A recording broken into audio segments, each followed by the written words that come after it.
Y de regreso el padre, al enterarse de que ella salió de la cama, se enoja con el hijo y lo culpa de la enfermedad de la madre. Le dice: por tu culpa, mamá se pondrá peor y se irá. Ya no llores. Y eso marcará al niño para siempre. Y ahí uno entiende por qué luego se transformó en ese adulto tan frío. El yo adulto contempla todo desde lejos, pero no por eso se pierde los detalles. Y van a notar que el niño a cada rato dice: tengo tu tornillo, papá. Tengo tu tornillo, papá. Tengo tu tornillo, papá. Esa es una frase que repite una y otra vez porque el día anterior ayudó a su papá a armar un motor, se le cayó un tornillo y lo guardó en el bolsillo, pensando que cuando las cosas se pusieran feas con papá, él se ganaría su aprobación devolviéndole el tornillo perdido. Pero el padre no quiere oír sobre el tornillo. El padre lo culpará. Y eso cambiará su vida para el resto de su existencia. Y hace muchos años pude dilucidar por qué la película me tocaba tanto y por qué conmovía fibras tan sensibles mías. Y es que mis padres, cuando yo tenía unos 6 años y no conocíamos a Cristo todavía, tuvieron una discusión que yo oí por accidente. Mamá estuvo enferma de cáncer desde mi nacimiento. A decir verdad, le descubrieron su enfermedad cuando estaba embarazada. Y se debatieron los médicos en abortar al niño, o sea, a este servidor, o correr el riesgo de que ella bien pudiera morir durante el lapso de que estuviese embarazada o bien cuando estuviera pariendo. Mamá siguió adelante, pero parece que el embarazo complicó su enfermedad, o por lo menos era lo que papá creía y dijo en esa discusión. Convengamos, papá estaba absolutamente ebrio, borracho, el cáncer había llegado para complicarlo todo, y yo recuerdo que papá en la discusión le dice: si no hubiésemos tenido a Dante, a lo mejor ahora estaría sana. Él fue, porque quisiste tenerlo, y ya teníamos 3 hijos, y quisiste tenerlo. Y ella le dijo algo así como: no te permito que hables así del chiquito. Y él dijo: no me importa, porque si te mueres, ¿qué hago yo con el chiquito? Eso era lo que más o menos yo escuché. Y a partir de ese entonces, una sensación se me grabó en el alma, sin saberlo. Con 5 o 6 años, yo sé ahora que hay ciertos temores que son grabados en el alma cuando uno es pequeño. Llegué a la conclusión que las viejas heridas tienen una gran memoria, una memoria profunda. Y si bien los recuerdos, los malos y buenos recuerdos a veces se mantienen frescos y vívidos, también el cerebro tiene un recurso especialmente cableado por Dios, un recurso cognitivo que hace que olvidemos ciertas partes para evitarnos el dolor, pero otras quedan grabadas a fuego y no quedan grabadas de la manera que deberían hacerlo. Entonces, cuando yo veía esta película, recordé qué fue lo que a mí me pasó interiormente. Yo sentí que a partir de ese momento me había dado cuenta que papá no me quería, que yo era un estorbo, incluso para mamá, que aunque no lo quería reconocer, el haberme traído al mundo había acentuado la enfermedad. Claro que el cáncer yo no lo había provocado, por cierto, pero yo sí lo interpreté de esa manera. Vieron que el niño, el pequeño actor dice: tengo tu tornillo, papá, tengo tu tornillo, papá. El padre no quiere oír del tornillo, pero él tiene el tornillo en el bolsillo pensando que eso hará que se gane la aprobación de su papá. A mí me pasó algo similar, de querer ganarme siempre la aprobación de papá a partir de ese momento. Siempre que papá decía: a ver quién corta el pasto, yo iba corriendo y lo cortaba primero y más rápido para que me ame más que a mis hermanos. Cuando se trataba de ayudar a papá a desarmar el auto, el alternador, las bujías, eso que hacían los padres de antes con los autos viejos, yo estaba ahí, no mi hermano. Y aunque era torpe, y aunque odiaba y detestaba ensuciarme las manos con grasa, yo quería ganarme la aprobación de mi papá. Inconscientemente yo también estaba diciendo: tengo tu tornillo, de modo que eso fuera la forma de yo pudiera acercarme a su corazón. Le pasa a gran variedad de niños, te ha pasado a ti seguramente, nada más que no lo recuerdas. Pero a veces los niños se sienten culpables, personalizan situaciones que nada tienen que ver con ellos. Por ejemplo, un matrimonio llega a su fin y lo más probable es que el niño diga: tal vez papá se fue de casa porque yo nunca acomodaba mi cuarto. Y siempre me decía: ordena tu cuarto, por eso se hartó y abandonó a mamá y me dejó a mí. Luego te das cuenta cuando vas creciendo que un hombre no se va porque el hijo no acomoda el cuarto. Pero para cuando lo entiendes, algo quedó marcado, una sensación de angustia, una sensación de no ser amado quedó marcado en tu interior. Así como alguien piensa que el papá se fue porque él no acomodaba el cuarto, hay otros que creen que la mamá se fue de la casa porque o se buscó otro novio porque tú no ayudabas con los quehaceres de la casa. Y vivimos pensando qué hice, qué pude haber hecho, tiene que haber sido mi culpa. Mi padre estaba muy dolido por la enfermedad de mi mamá. Y yo me acuerdo que aquella vez, cuando él salió de discutir de la habitación, de la recámara con mi mamá, me cruzó y borracho, no estaba consciente, pero yo sentí que me miró con odio. Es un tema resuelto. Ustedes conocieron a mi papá, yo lo amo, es un dulce. Está así de parecerse al Papa Francisco. Pero estoy hablando de cuando no conocíamos a Cristo. Y él me miró con esa mirada de odio que yo pude identificar, atando los cabos con lo que había escuchado por error, que no me quería, que yo era un intruso en la casa. Yo lo amaba. Y como amaba a mi padre, yo pensé, no puede estar él equivocado. Hay algo terrible en mí. Hay algo que él ve, él no puede estar equivocado. Y entonces yo decidí que nunca más permitiría que alguien se acerque a mí lo suficiente como para ver lo que mi papá había visto en mí. Me costó años de psicoanálisis con el Espíritu Santo esto, Pero yo decía, nunca más nadie se va a acercar profundamente a mí. Trataré de que nadie construya un puente hacia mi corazón para que no descubran que soy una mala persona. Lo pensé a los 6 años, ¿qué mala persona puedo ser a los 6? Pero yo pensé, no quiero que nadie me conozca. Y terminé en un ostracismo. Terminé, imagino que casi en un semiautismo inducido, si se me permite el término. Dejé de hablar, si hablaba poco, hablaba menos. Yo no quería que me conocieran, no quería que vinieran compañeritos a casa. En los cumpleaños yo no quería a nadie. Tenía miedo de que conocieran que yo era un fraude. No quería ver esa mirada que vi en papá en ninguna otra persona. Por eso yo llamé a este mensaje, está bien que no estés bien. Está bien que no estés bien. Ese es el título del mensaje. Porque para aquel entonces yo pensé que estaba mal sentirte mal. Que había que demostrar que uno estaba bien. Por eso quiero que nunca se olviden este título. Está bien que no estés bien. Yo no me permití nunca más no estar bien. Dije, yo tengo que reírme, yo tengo que estar bien y que nadie fundamentalmente me conozca como yo soy. Traté de ocultar los sentimientos. Esta estrategia de que nadie me conociera no solo afectó mi relación con el resto de la gente, sino que afectó mi relación con Dios. Uno tiende a ver a Dios de la manera que vio a su papá. La relación que tenemos con nuestro padre o la falta de padre es la manera que uno también tiende a relacionarse con Dios. Por eso hay toda una generación que le cuesta ver a un Dios de la gracia. Porque tuvo un papá terrenal que siempre nos decía las cosas malas, era la manera de criarnos. Ignorancia, falta de instrucción, de pedagogía, quién sabe. Pero papá, no recuerdo que decía, campeón, vamos. Él decía, cuando haces algo bien no tengo que decírtelo. Si haces algo malo te lo voy a hacer notar. Y casualmente un niño en los primeros años empieza a notar todo lo que le dicen. Y si nunca te dicen que estás lindo, que estás elegante, que estás linda, que estás bonita, en el caso de una niña, que te ves bien, que eres seguro, no te haces seguro, porque la única persona de la cual recibes ascendencia es de tus padres. Luego vendrán los maestros, los docentes. Pero los primeros que nos definen en la vida, los primeros que fundamentan lo que valemos como persona, son los papis, o quienes nos crían, el abuelo, el papá adoptivo, la mamá. Y cuando nos crían a la vieja usanza, con la chancla, y haciéndonos ver que cuando cometemos un error nos lo dicen, siempre la misma, siempre el mismo, no vas a cambiar nunca.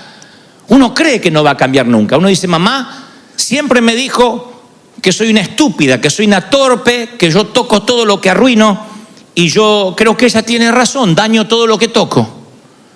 Tienes 40 años y aquella frase, qué torpe que eres, niña, te sigue pesando. Claro que en el medio está que recibiste a Cristo en el corazón. Y entonces Hay pastores que te dirán, Dios hizo las cosas nuevas, lo cual es una verdad escritural.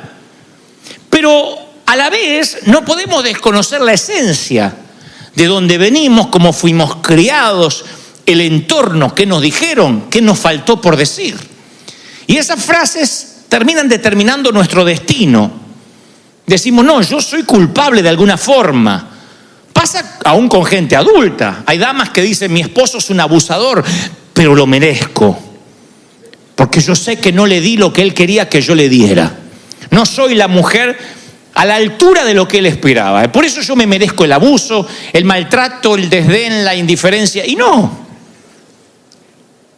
nada hace ni justifica que te merezcas un abuso. Sin embargo, hay frases que nos marcan de manera tal que decimos, a lo mejor sí, soy una persona horrible. Otras damas dicen, cuando me miro en el espejo, veo una mujer gorda, con un cuerpo feo, que no merece que la amen. Y entonces sienten que eso le empezó ahora, que es un espíritu, un bajón, un tema de bipolaridad. Y no, a lo mejor son cosas que arrastras desde que eras una niña, desde una frase que de alguna forma te marcó. Voy a quedarme soltero, soltera para siempre porque nadie le gustaría casarse conmigo. Nunca voy a tener hijos porque Dios me está castigando por algo que hice. Y vamos por la vida por ese sendero de culpa. ¿Qué hay de malo conmigo? ¿Por qué las cosas me están saliendo mal? Yo te diré algo. Primero, que las heridas viejas tienen buena memoria. Las heridas siempre te recuerdan que están. Yo tengo cicatrices en lo físico, en mis dedos, cicatrices en mi hombro dislocado, y claro, ya no me duelen, pero ante una presurización del avión, ante un cambio de clima, algo me recuerda que no está bien en mi cuerpo, que algo le pasó hace 30 años atrás incluso. Imagina esto en lo anímico, en lo espiritual, en lo almático. Uno va por la vida pensando, yo estoy sano porque el Señor hizo todas las cosas nuevas, porque me bauticé y soy nueva criatura, y es verdad. Pero aún así hay una cautividad de la mente que debe ser quitada con tiempo, con trabajo, un cambio de mentalidad, de paradigma que viene con la ayuda del Espíritu Santo, que no ocurre mágicamente en las aguas del bautismo. Yo fui esclavo durante mucho tiempo de unos grilletes que me ataron a un poste, y esos grilletes decían, tú eres el culpable del cáncer de mamá. No debiste haber nacido. Grilletes puestos por un borracho que no sabía lo que decía. Grilletes al fin. A un niño le es suficiente para que no se pueda mover. Y a veces hay frases, episodios, infortunios que te marcan de manera tal que uno se para en la vida con esas imágenes que a veces son tan poderosas que comienzan a transformarnos físicamente en lo que no dejamos de pensar. Presten atención a esto. Así como yo digo siempre que el corazón alegre, bueno, no lo digo yo, lo dice la Escritura, pero lo repito, que el corazón alegre hermosea el rostro, así yo también creo que un corazón amarrado con un chaleco de fuerza psicológico por algo que te pasó, te hace el rostro adusto, te hace el ceño fruncido, te arruga antes de tiempo, te cansa más de lo esperado, porque estás pensando todo el tiempo y afecta hasta tu físico. Lo dice la Biblia, tengo base bíblica para que ustedes tengan en cuenta de que esto no es un invento mío. En un verano, hace muchos años, cuando yo era adolescente, yo trabajé para una compañía que repartían Nuevos Testamentos en los hoteles, en los lugares públicos, llaman los Gedeones. Y el CEO o el presidente de esta organización en Argentina era un hombre que tenía un rostro sombrío, desaprobaba todo, cristiano en teoría. Esas personas que tienen un no escrito en la cara, se levantan con cara de no. ¿No? Buenos días, no. Por las dudas dice no. Antes de que le preguntara, no. Cuando llego a la compañía pregunto si yo voy a tener que ver a este tipo todos los días, y nos dicen que sí, que es el que nos va a dar la bienvenida todas las mañanas, el que va a orar por nosotros. El tipo estaba sombrío, negativo, y al principio yo dije, yo no quiero estar con este tipo, necesitaba el empleo. Pero a medida que fueron pasando los días en aquel verano, yo fui cambiando mi corazón hacia el hombre porque yo observaba cómo sus manos torcidas y dobladas debido a la artritis le impedían tomar una taza, agarrar un lápiz. Pero me di cuenta que no era lo único que tenía torcido, su alma también estaba quebrantada, porque de tanto en tanto él dejaba entrever su vida de quebranto. El hijo que ya no lo saludaba hace años y estaba enemistado con él, su divorcio, que había atendido a su padre enfermo por muchos años. Y a medida que él iba contando sus historias de rechazo, una tras otra, yo entendí que el exterior de su cuerpo era un reflejo de su espíritu interior. No era un monstruo, porque sí, sino que la vida lo había amargado y torcido tanto afuera como adentro. Y no era lo suficientemente anciano para decir, tiene achaques de la edad. Pero era tanta la amargura que se reflejaba en el exterior. Por eso a mí me rompe el corazón, notablemente, cuando yo veo seguidores de Cristo que a pesar de que no ignoran que Jesús vino a darnos libertad, sin embargo viven cautivos a episodios como este. Y se niegan a retrotraerse a esos episodios porque dicen, no, yo no creo en la sanidad interior, ya está, yo me quiero olvidar. Pero por mucho que te olvides, a veces vamos por la vida diciéndole a Dios, tengo tu tornillo, tengo tu tornillo. Eso fue lo que me pasó a mí. El tema no fue solo que yo intenté agradar a mi papá cortando el césped más rápido que mis hermanos. A partir de ahí yo me propuse ser el mejor cristiano, el que más trabajara para Dios, para poder ganarme el amor de Dios. En lugar de dar por sentado que Dios me amaba. Es grave lo que me pasó. Un episodio como este en la niñez a mí me formateó mi mente para que se me grabara esa fatídica y frase que es una falacia de decir, tienes que agradar a Dios. Así que me pasé la vida queriéndole agradar a Dios. Y cada vez que Dios me hablaba, yo decía, tengo tu tornillo, tengo tu tornillo, tengo tu tornillo. Acá estoy sirviéndote, aquí estoy dando de mi ser. He ayunado toda la noche y todo el día, queriéndome ganar su aprobación. Y me frustró, me llenó de estrés, drenó mi energía, me robó años de autenticidad. Porque es horrible cuando sientes que te tienes que ganar la salvación. Y nos lo dicen, es por gracia, no hiciste nada, pero uno siente, no, está bien, Cristo pagó el down payment, pero las cuotas las tengo que pagar yo. Y vamos por la vida queriendo agradar a Dios y eso es cansador, agotador. Me costó entender, personalizar lo que Dios me decía. De tal manera amó Dios a Dante Miguel, que ha dado a su hijo unigénito para que Dante Miguel, aquel niño, no se pierda, mas tenga vida eterna. Eso es para mí, eso es para ti. Están conmigo. Si tan solo personalizáramos el mensaje, cuando uno logra individualizar el amor de Dios, y dice, Dios es mi Dios. Él sabe cómo tratarme, Él sabe que yo nací con un papá borracho, una mamá enferma. Él sabe la familia disfuncional que tuve. Él sabe cómo hablarme, cómo tratarme. Él sabía que Abraham no resistiría, Moisés no resistiría lo mismo que Abraham. Que Moisés tenía una estructura emocional diferente a Abraham, que pudo y no dudó en sacrificar a su hijo, casi sacrificarlo. Él sabía que Jacob necesitaba un trato rompemuslo, trato de chancla. Y ahí andaba Jacob. Ahora cambié de nombre, que no era lo mismo que los demás. Entonces el pensar que Dios, bueno, Él va a bendecir a todos y sentirte parte de un todo, a veces te frustra, porque dices, si muestro que no estoy bien, no voy a pertenecer a ese todo. Pero como dice el título del mensaje, está bien que no estés bien. Está bien que tengas una historia triste que contar. Está bien que tu vida no fue un jardín de rosas. No está mal. Hay que reconciliarse de dónde venimos.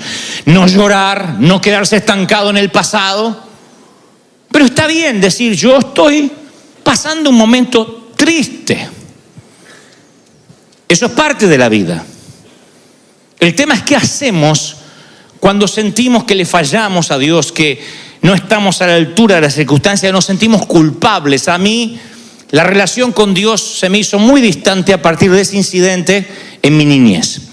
Génesis 3:8 dice, con el viento de la tarde, el hombre y su esposa, Adán y Eva, oyeron que Dios venía por el jardín y corrieron a esconderse entre los árboles. Nunca habían dicho la palabra esconderse. Esconderse no estaba en el vocabulario edénico. Pero en ese momento, cuando pecaron, se percataron de su desnudez y sintieron una nueva emoción. Nunca la habían sentido antes, vergüenza. Ellos andaban desnudos, como los animales, y no tenían vergüenza. Pero de pronto se despertó una emoción nueva que Dios no les había dado. No había un sistema mental para esa emoción, que fue el sentirse desnudo y sentir vergüenza. Entonces voy a aclarar esto y ahora conectamos con esto que le hablaba de la niñez. La diferencia entre vergüenza y culpa, aunque parecen similares, son nada más que primas hermanas, pero no son hermanas. La vergüenza y la culpa. Nos sentimos culpables por lo que hacemos, pero sentimos vergüenza por lo que somos. Eso es una diferencia abismal y lo diré otra vez. Nos sentimos culpables por lo que hacemos y medianamente eso tiene solución. Por ejemplo, metes la pata, haces una cosa que no debiste hacer. Bueno, pides perdón, tratas de enmendar, restituir. Te sientes culpable por lo que hiciste. Pero cuando sientes vergüenza por lo que eres, ¿cómo lo arreglas? Yo me sentí a los 6 años, al principio, culpable por la enfermedad de mamá. Gran parte de mi adolescencia sentí vergüenza por lo que yo era. Y eso no lo podía arreglar en las aguas del bautismo. Yo no me paraba seguro ante la gente, ni hubiese soñado ni en 1.000.000 de años inspirar a otros. Nunca. Porque yo me sentía avergonzado de lo que yo era. Y eso es lo que el Señor trata de erradicar de nosotros. Porque a partir de estos incidentes vamos por la vida sintiéndonos que no damos la talla, que ni Dios nos debe amar, que nos soporta porque Cristo se le pone en el medio y dice, no lo mates, Dios. Nos dijeron eso. Que con todo gusto Dios te liquidaría, pero Cristo se le interpone y le muestra las marcas y dice, no, morí por él. Está bien, ya te voy a agarrar. Esa es la imagen que tenemos mental. Nos olvidamos que de tal manera que Dios te amó. No porque Cristo vino a la cruz, te amó antes de Cristo. No es que si no ve, Él te amó después de Cristo y te ve a través de Cristo, porque si no, no te puede ver. No, Él de tal manera Dios te amó antes de que viniera su Hijo. Por eso lo mandó al Hijo, te amó antes. ¿Estoy siendo claro o no estoy siendo claro? ¿Sí? Miren esta reflexión que se rieron, no sé por qué en el primer servicio, espero que ustedes sean más serios. La vergüenza se parece mucho al colesterol. Bien. Son más serios que el servicio anterior. ¿Por qué pienso que la vergüenza y el colesterol se parecen en algún punto? Porque la vergüenza llega a nuestras vidas de dos formas, la buena y la mala. Hay una vergüenza buena, la que te hace que te vistas. No queremos ver lo que hay debajo. Que te pongas una faja que apriete al hombre fuerte o a la vieja mujer. Que te lave los dientes por amor al prójimo. Me da vergüenza no lavarme los dientes. Que te pongas desodorante, por favor. Eso no es unción, es sudor. Esa es la vergüenza buena. En términos espirituales, la vergüenza de, ay, metí la pata con Dios. Qué mal me siento, quiero arreglar las cosas con Él. La vergüenza que viene con la convicción del pecado del Espíritu Santo. Y después está el colesterol malo, La vergüenza mala que tapa las arterias espirituales y provocan un infarto en el corazón. La vergüenza que no te deja acercarte a Dios. La que obstruye las arterias. Esa sensación de vergüenza, ese instinto edénico que viene desde el huerto. ¿Qué creen ustedes que hubiese pasado si después de pecar Adán y Eva corren a los pies del maestro? Hubiesen corrido a los pies de Dios. Pecamos, desnudos como estaban. Le confiesan, abren su corazón y piden piedad, conociendo al Dios de gracia que conocemos hoy. Porque algunos creen que en el viejo pacto Dios era un Dios malhumorado y que se ablandó entre Malaquías y Mateo. El mismo Dios. Si hubiesen corrido a los pies de Dios, ¿qué hubiese pasado en el huerto? Bueno, la hipótesis es que tal vez Dios los perdone. Otros dicen, no, tenía que pasar lo que pasó. Lo que sea. Conociendo a Dios. ¿Por qué conozco a Dios? Porque yo siempre le repito a mis hijos, a nuestros hijos le repetimos esto. Cuanto más grande sea el lío que hayas hecho, más rápido corre hacia nosotros. Más rápido. Metiste la pata, rápido. A papá y a mamá, rápido. Cuanto más grande sea el lío. No hay algo así como, hasta tal lío, ven a casa. Después, si me vas a traer problemas con la policía, no me llames. Cuanto más grande es la metida de pata, más rápido corre. Y lo mismo va para la iglesia. Cuanto más lío hayan hecho, más rápido vengan a congregarse. No escapen, no huyan, no se escondan. No importa lo que hayas hecho, esto es un hospital del alma. Entonces tú dices, metí la pata feo, no puedo ir a la iglesia. ¿Cómo no? Más rápido tienes que correr. Cuando alguien comete un error y escapa, y en vez de correr a la cruz, corre diametralmente hacia el lado opuesto, perpetúa su nombre para mal, cambia su identidad. Adán y Eva nos dejaron el triste y horrible legado del quebranto, el quebranto de la relación con Dios. Y esa fue la intención de la serpiente, romper la relación de Dios con sus hijos. Eso es lo que ocurrió. ¿Cómo te sientes cuando caes, cuando le fallas a Dios? ¿Cómo respondes normalmente? Hagan de verdad una introspección. No somos de escondernos. Queremos primero enmendar, arreglar las cosas, arreglarlas por nuestra cuenta y después le daremos una explicación a Dios. Señor, yo puedo explicar esto, pero solo déjame unos días. Y escapamos. Y eso no funcionó en el huerto, ni funciona ahora. ¿Cómo Adán y Eva le van a ocultar a Dios que están rotos? ¿Qué hace Adán y Eva? Lo que hacemos todos. Nos metemos en un sótano húmedo, en un sitio donde no nos puedan encontrar por mucho tiempo. En un altillo. En un lugar o alto o bajo, pero donde estemos seguros. Yo lo hice. Una frase desafortunada, poco feliz de mi papá, hizo que yo me ocultara mi personalidad. Yo dije, no quiero que nadie me conozca.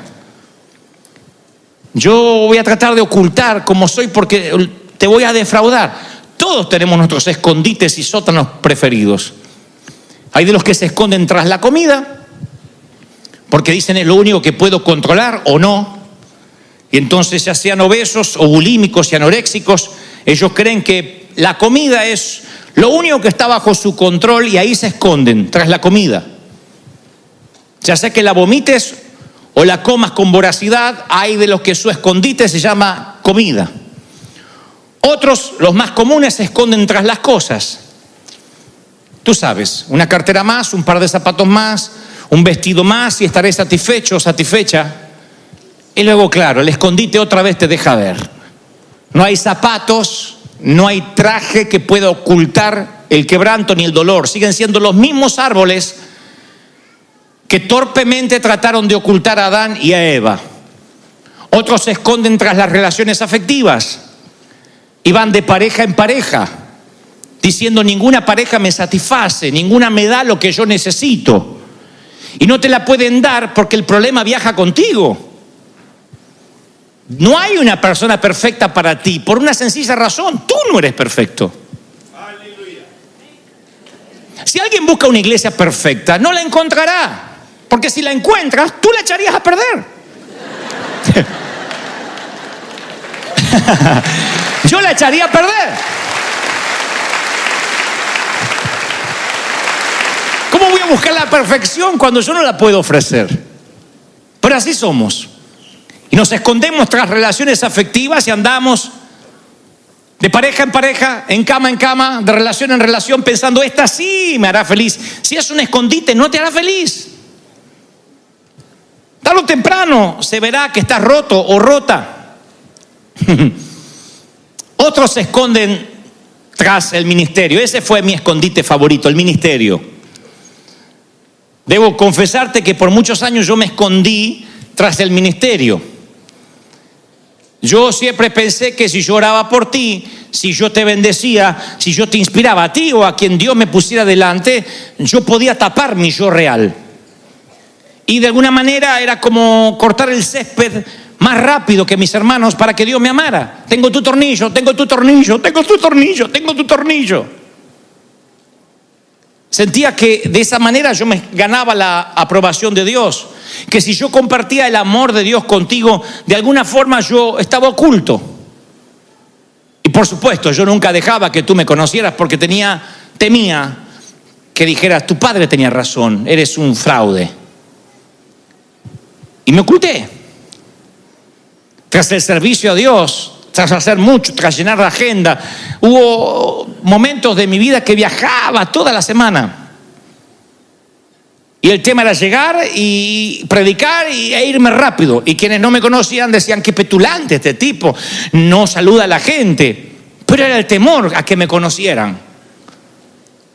Era el temor de no estar a la altura de lo que se esperaba que fuera un hombre de Dios. Y ahí empieza la simulación. Ahí empieza el mostrar lo que no somos. Ese fue mi escondite, el ministerio por muchos años. O tal vez sea otro tu escondite, pero es tan tenebroso, tan lúgubre, que ni siquiera lo puedes identificar. Y tú dices: ¿cómo saliste de ahí? Vamos. ¿Cómo se supone que sales de un escondite así? ¿Cómo rehaces tu vida? ¿Cómo te abres paso en el mundo adulto sano? Te diré cómo. Con la misma pregunta del huerto. Lo mismo que Dios le preguntó a Adán. De allí estuvo la respuesta por la cual yo pude salir. Poco después que Adán pecó, dice Génesis 3:9, Dios lo llamó y le preguntó: ¿dónde estás tú? La Biblia no menciona la inflexión de voz que pudo haber tenido Dios al llamar a Adán. Porque uno puede interpretar que Dios está diciendo: ¿dónde rayo te metiste? ¿Dónde demonios estás? Yo no creo que Dios esté hablando con esa inflexión de voz. Pienso que la voz sonó triste. Pienso que ¿dónde estás? Estaba impregnado de gracia, esperando que corran hacia Él. Dios sabía que iban a meter la pata, así que supongo que en algún punto Él todavía soñaba, ansiaba, si se me permite el término, que corrieran hacia Él. ¿Recuerdas si alguna vez perdiste un hijo en el mall, en alguna parte durante unos minutos? ¿Cuál es tu reacción? Te diré cuál fue la de mi mamá cuando me perdí una sola vez. Me dijo: ¿Dónde te metiste, desgraciado? Me pegaba y me abrazaba, me pegaba y me abrazaba, me pegaba y me abrazaba, me pegaba. No te me vayas mal, te quiero, me haces sufrir. ¡Ay! Me pegaba. Yo digo: ¿podríamos evitar la pegada? ¡Ay, desgraciado! Si te llegas a morir o te pasa algo, yo me muero, me pegaba. Imagínate si no me llega a querer.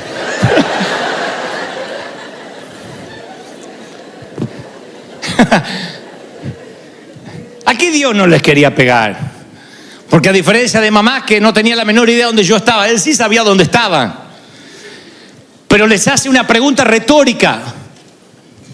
No espera una respuesta. No se olvidó Dios cómo diseñó el huerto y ahora no recuerda en ese sinfín de árboles dónde están. Te dice: ¿dónde está? Pero no pregunta: ¿por qué te escondes? siempre nos parece que el Señor preguntó, ¿por qué te escondes? Por la respuesta que da Adán. Adán responde algo que no le está preguntando Dios. Tú estás respondiéndole algo a Dios que no te está preguntando. Porque cuando Dios ve la vida que llevaste o lo que te pasó, conoce tus escondites. ¿Dónde te ocultas para que no te duelas? Las relaciones, el alcohol, qué sé yo, el sexo. Él conoce. Cuando te dice ¿dónde estás?, no espera una respuesta de por qué estás haciendo lo que haces. Es una invitación a salir del escondite. ¿No recuerdan cuando jugábamos al escondite, a las escondidas? ¿Dónde están? ¡Salgan! La invitación es sal. Donde quiera que estés, sal. Sigo siendo el Dios del huerto y sigue siendo mi hijo. Cuanto más grande sea la metida de pata, por Dios, corre hacia mí. ¿Dónde estás? Y Adán interpreta que le preguntan ¿por qué?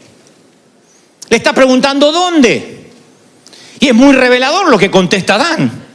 Él dice, oí tu voz y tuve miedo porque estaba desnudo y me escondí. No te pregunté por qué, ¿dónde?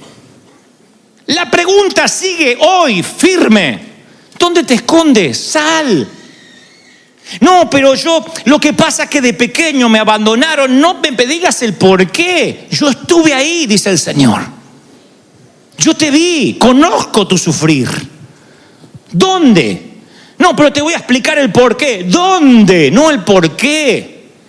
Oí tu voz, tuve miedo, sentí vergüenza y me escondí. Ahí está el colesterol malo. La vergüenza mala. Ahí te das cuenta que la vergüenza mala tiene una voz más convincente que la del propio Dios. La vergüenza mala tiene una voz más potente y convincente que el mismo Dios cuando la dejas crecer. La sangre de Cristo quiere fluir y la vergüenza mala tapa las arterias. No, te amo, no, te amo, no, tú no me estás amando, sí, no, tú no me puedes amar. Déjame que te explique, no me expliques. Es increíble que esto nos ocurre a nosotros. A mí muchas veces Dios me pregunta ¿dónde te escondes, Dante? Y yo todavía sigo dando los por qué. Y hay que entrenar nuestros corazones para que escuchen el amor de Dios por encima de nuestra vergüenza. Adán y Eva no pudieron disimular su vano intento de esconderse. El quebranto era evidente en su rostro. Ahora estaban agachados detrás de los árboles con rostros torcidos del dolor y del miedo. Y a partir de ahí empezaron a aparentar. Hasta la fecha. Una vez fui a un congreso, hace muchos años, unos congresos de predicadores, había muchos gringos. Y yo me sentí, en ese entonces yo tenía el multiúnico traje azul que planchaba en los hoteles y me quedaba brilloso. Y yo decía, tengo un traje tornasolado. Pero era de lo viejo que estaba. Y cuando fui a predicar ese congreso, unos predicadores, unas ropas, unos diseñadores, y había uno de los, no diré cuál porque al cabo no importa, que era un rockstar. El tipo era, cuando no caminaba, levitaba el tipo así. ¡Oh! Tenía todo. Si se podía poner aretes, se los ponía, pero quedaba feo. Pero se ponía todo. Corbata así grandota, traje rayado a lo mafioso. Todo era de calidad. Y yo prediqué ese día, hablé de las heridas del alma. Y hablé de la arena del desierto de la vida que a veces se nos mete y nos lastima. Y veía a este hombre que estaba con todo su bagaje de cosas, que lloraba. Y después nos fuimos a un sitio en privado a tomar algo y se saca su Rolex de oro. Me dice, Dante. Yo dije, ahora me lo da y me muero. No predico otra cosa que no sea las heridas del alma por el resto de mi vida. Se saca el Rolex así y me muestra que tenía las marcas de un intento fallido de suicidio. Le digo, ¿de cuándo? Pensando que era de algo de cuando no conocía a Dios. Me dice, no, hace relativamente poco. Tengo bajones anímicos, nadie sabe. Estas son mis heridas, ¿ves? Nada más que en lugar de acudir al mantel de la gracia, él tapaba elegantemente con un Rolex que estaba roto. Yo Yo dije, ¿cómo se puede ocultar el quebranto con tanta elegancia? Con peinados ostentosos, con botox, con operaciones. Puedes tratar de retrasar un poco el tiempo, pero nunca podrás ocultar el dolor. Nunca. Lo único que puede tapar el dolor es la gracia, la sangre de Cristo. Lo demás son cosas, son escondites baratos, sótanos húmedos. Te hartarás de estar allí. Una casa propia, una green card, una ciudadanía no te sanará. No quitará las heridas de tu alma. Y yo me acuerdo cuando vi a ese hombre y dije, no le sirve su ropa para ocultar tanto quebranto. Y es lo mismo que piensa Dios cuando ve el patético intento de Adán y Eva de taparse con unas hojas, que era lo más grande que encontraron. Unas hojas de higuera. Cuando vio el patético intento de taparse, les cosió. Fue el Padre Celestial el primer costurero, no mandó un ángel. No hizo que apareciera un tapado de piel. Dicen que el Padre les cosió. Eso es amor. Una madre cosiendo para que el hijo no pase vergüenza, aun cuando se está por ir a la fiesta y se le rompió la cremallera o algo. No, ven que te coso. No, mamá, no se va a notar, me tapo. Vení que te coso, condenado. Y le coses. Dios cosiendo. ¡Wow! Conozco al Dios que nivela las montañas, que pone al océano en sus cauces, que deja que las estrellas graviten en su lugar. ¿Dios cosiendo? ¿Dios desastre? El primer sastre no fue Christian Dior ni Hugo Boss. Fue Dios.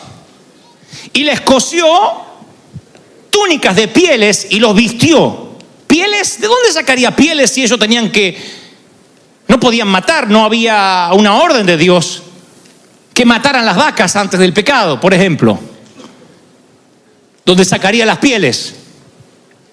Dios estaba mostrando una metáfora de que algo tenía que morir. Alguien tenía que morir para que ellos estuvieran cubiertos de la vergüenza. Pocos años después no serían unos animalitos, sería el Hijo mismo de Dios que tendría que verter su sangre para tapar la desnudez, para que no se dé cuenta que estás tullido. ¡Aleluya! Eso es gracia. Y conmigo, eso es gracia. ¡Aleluya! Así que si hoy te atreves a ponerte el atuendo que te hace Dios, es la mejor ropa.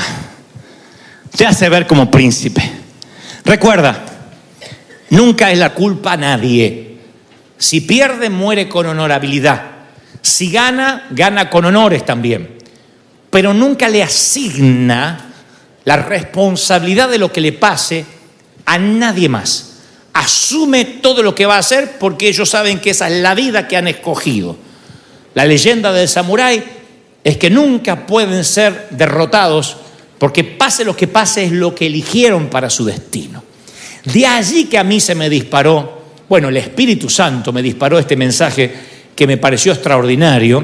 Yo le puse El último samurái a razón de la película y a razón que alguna vez escribí por allí un post en internet que hablaba que yo me consideraba, junto con todos los que tienen más o menos mi edad, un poquito menos, un poquito más, me consideraba que somos la última generación elegante, pero no en cuestión de vestir, sino en la cuestión de decir gracias y por favor. En las cuestiones de que nuestros padres no nos daban opción. ¿Qué se dice? Gracias, siempre. Nosotros somos de esa generación que subíamos a un camión, a un bus, se dice en nuestro país un colectivo, y si subía una mujer, inmediatamente te tenías que levantar y darle el asiento. En el peor de los casos,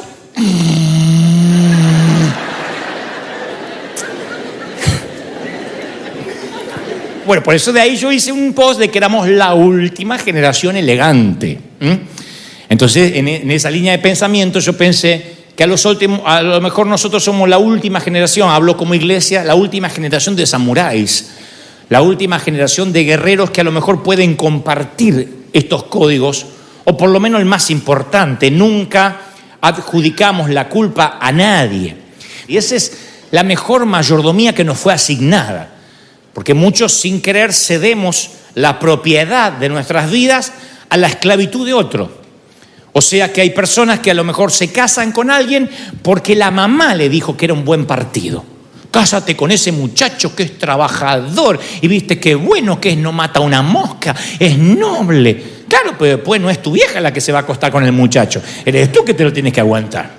Y llega al final de la vida y dice, upa, yo me casé con un muchacho, con una chica que no era la que yo o el que yo amaba, pero es quien me recomendaron o quien el entorno me dijo o el pastor me sugirió. Otros siguen una carrera que no es otra cosa que una identificación vicaria, de alguna forma, o una proyección de sus padres. Decimos, bueno, es que yo soy así porque querían que fuera así. Y vivimos como nos dice el pastor, como nos dice el apóstol, el líder, como nos dijo la maestra, como nos dijo el padre. Y si bien todos nos pueden enseñar, porque en la abundancia de consejeros está la sabiduría, o en la multitud de consejeros abunda la sabiduría, no podemos decir, mi vida es como los demás quieren que sea. Y decir, yo no fui. El famoso yo no fui, muy popular entre los occidentales y más entre los hispanos. Yo no fui. Llegas a tu casa, tu hijo hizo un despadre, le cortó el pulmotor al abuelo, le metió un fideo por la nariz al hermanito y dice, ¿qué pasó? Yo no fui. Lo primero que dice, yo no fui. Eso lo tenemos metido en nuestra cultura. Yo no fui. Por las dudas, nosotros no fuimos. Después veremos si se nos comprueba o no la culpabilidad. ¿Dónde nace esto? En el huerto del Edén. ¿Dónde nace esto contrario a cualquier samurái? En el huerto, en nuestros padres edénicos. En el huerto del Edén, ahí está Adán y Eva, y dos árboles que han llegado a ser parte del infame inicio de la historia humana. El árbol que significaba la vida y el árbol que le ponía fin a la vida. Un árbol que tipificaba, le daba inicio a la vida, y otro que le ponía fin a la vida, que tenía que ver con la muerte. Claro, cuando uno recuerda la historia de Génesis, dice, pobre Adán, pobre Eva, les dio dos árboles. Bueno, ahí estaban los dos para tentarse. Pero no era así, no era un Edén con dos árboles. Había cientos de miles de árboles de otros frutos que podían comer. ¿Qué hacen? La serpiente viene, le dice a Eva, Dios no quiere que sean como él, conocen la historia, Eva se tienta, toma el fruto, Eva le lleva el fruto al esposo, los dos comen, Dios lo sabe, empieza Dios a recorrer el jardín como hacía todos los días y le dice retóricamente, porque Dios sabía, nada más que quería que respondiera Adán, ¿dónde estás, Adán? ¿Dónde te metiste? Y Adán responde curiosamente, escuché que andabas por el jardín y tuve miedo porque estoy desnudo. Por eso me escondí. Dios le dice, ¿y quién te ha dicho que estás desnudo? ¿Acaso has comido del árbol, del fruto, del árbol que yo te prohibí comer? ¿Qué hace Adán en primera instancia? Manda de cabeza a la mujer. La tira debajo del camión. Nada, no es que dudó, miró. Lo primero que dice es una frase donde culpa a la mujer y, por si queda en duda, a Dios también. La mujer que me diste, que yo no te pedí, estaba bien con la jirafa, yo no te pedí.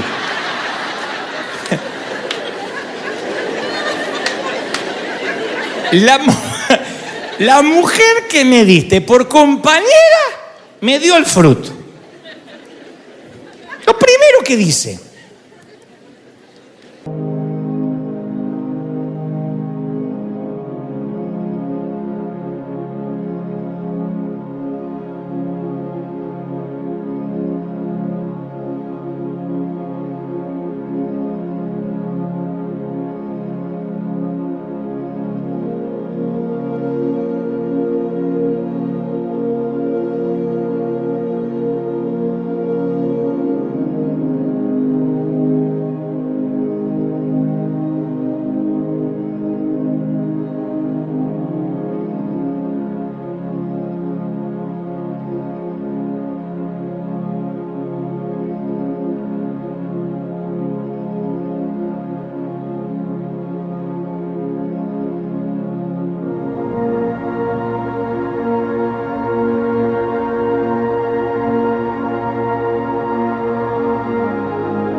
decir, yo me tengo que sanar. La vida me da limones, los convierto en limonada. No podemos decir, yo tengo esta cara porque mi mamá tenía esta cara y ella tampoco daba amor y yo tampoco doy amor. ¿Y quién va a cortar la cadena? Tu hija va a ser así, tu nieta va a ser así. Alguien tiene que cortar esa cadena de maldición. Si ellos fueron pobres y eran todos borrachos, bueno, alguien tiene que decir, no, yo basta. No puedo decir, eso viaja en mi sangre, eso es así, no lo puedo cambiar. Porque eso es darle el poder a otro respecto a mi propia vida. No puedo permitir que los demás mantengan su tenaza sobre mi vida, renunciándome a que yo cambie, esperando que el otro cambie. Tienes que tener en cuenta que cada persona que te daña, que nos daña, nos va robando un poquito de nosotros, de nuestra esencia, de nuestra alegría. Las personas no dejan de reír ni de sonreír de la noche a la mañana. Las personas que se vuelven con los rasgos duros, que envejecen prematuramente, que se arrugan cuando no deberían arrugarse todavía, son personas que dejaron que el rencor y la amargura le fueran robando un pedacito de ellos. Entonces cada vez son gente más pequeña. Y una de las mayores batallas que vas a tener que librar es recuperar los territorios del alma. Pararte en tu alma y decir, no, esto me lo quitó mi padre, esto mi madrastra, esto fue mi cuñado, esto fue el pastor aquel. Yo tengo que recuperar los territorios del alma. Yo no era la persona que soy ahora. No puedo culpar a todo el mundo por lo que yo soy. El sirviente que enterró el talento pensó que era suficiente diciéndole al amo, enterré tu oro en la tierra, aquí está lo que es suyo. Cometió la torpeza de creer que él era responsable por lo que le fue entregado. No, él era responsable por lo que podía haber hecho con lo que se le entregó. ¿Qué hiciste con lo que se te entregó? Porque pobres nacimos todos, o clase media tirando subsuelo. Oye, aquí que dice, yo nací rico, gracias a Dios. La mayoría estábamos allá en el sótano. O sea, pobres nacimos todos. Entonces no podemos decir, y yo soy así por la familia, y por la falta de educación, y porque no tengo papeles. ¿Hasta cuándo la falta de papeles va a determinar tu destino, tu futuro, tu felicidad? ¿Hasta cuándo la falta de apoyo va a determinar lo que tú quieres ser? Entonces uno tiene que tener la capacidad de decir, no, yo soy el administrador de mi vida. Basta de echarle la culpa a lo que me pasó, a lo que tuve que vivir. Ni siquiera estando casado le eches la culpa al que está al lado si no eres feliz. Yo no soy feliz porque mi marido no hace. ¿Por qué le da toda la culpa al pobre desgraciado? ¿Por qué? Sé feliz. No esperas que te den, da. Uno tiene que empezar a dar. No justificarse, yo soy así porque así me criaron, porque no me dan, yo reacciono así porque en casa no me contienen. Bueno, ¿qué haces? Es como aquel que busca la persona perfecta para él o para ella y él no se preocupa de ser perfecto para nadie. Siempre la culpa es de otro. Dios no me manda, Dios no me da, me engañan todos, juegan conmigo, basta, yo soy pobrecito, pobrecita y juegan con mi corazón. Hay un momento que te vas a hacer responsable. ¿Qué vas a decir? Yo tengo permito o no permito, yo doy permiso o no doy permiso, yo voy a vivir y asumir los riesgos de las decisiones que tomo. Esa es la capacidad de autocrítica. Hay gente que ante un fracaso evalúan lo que pasó e inmediatamente atribuyen lo que le sucedió a fuerzas extrañas de afuera, como Adán y Eva.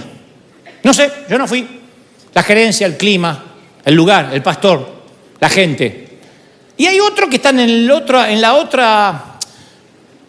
extremo, en la otra punta del espectro, que son aquellos que inmediatamente dicen, sí, no sé qué hice mal, pero tenía que haberme dado cuenta cuando emprendí esta pareja, tenía que haberme dado cuenta cuando emprendí esta compañía. Sí, pero fíjate que este y este te traicionó. Sí, pero me traicionaron, pero yo tenía que haberme dado cuenta, fui demasiado blando, fui demasiado duro, etc. Eso es lo que hace que puedas cambiar. Cuando uno acepta la responsabilidad personal por el fracaso como un samurái, somos capaces de cambiarlo. Pero si no tenemos ninguna relación con el fracaso, no sé por qué me pasó. El diablo me tentó, no sé qué me pasó, perdí el control. ¿Por qué le partiste una olla en la cabeza a tu esposo? El diablo. No, el carácter de jueves que tiene, para no decir de miércoles, que tiene que no puede cambiar.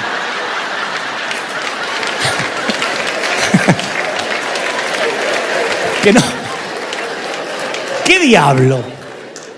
Entonces creo que uno tiene que entender que la responsabilidad de la vida de uno es propia, en todos los órdenes. Si no, no hay manera de enseñar. Uno se hace enseñable cuando tiene poder de autocrítica. Si no, no se puede enseñar. Hasta las grandes compañías invierten millones en reingeniería, en repensar la estructura de la compañía.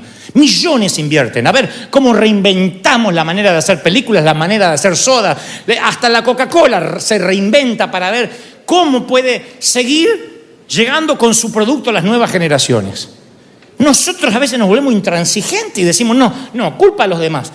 Y creamos un escenario negativo para poder eyectarnos sin culpa de cualquier lugar. Me fui de mi familia porque la familia era tremenda y porque no estaba a mi altura. Me fui de aquella iglesia porque en aquella iglesia no hay amor. ¿Escucharon eso alguna vez? Y si eres Heidi, la que reparte amor, ¿por qué no te quedaste a repartir?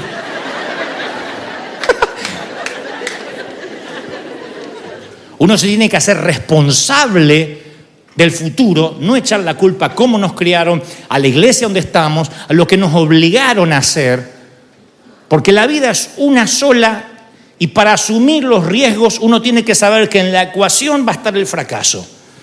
Por eso los samuráis decían, fracasar no es el problema si uno tiene en la batalla una muerte honorable.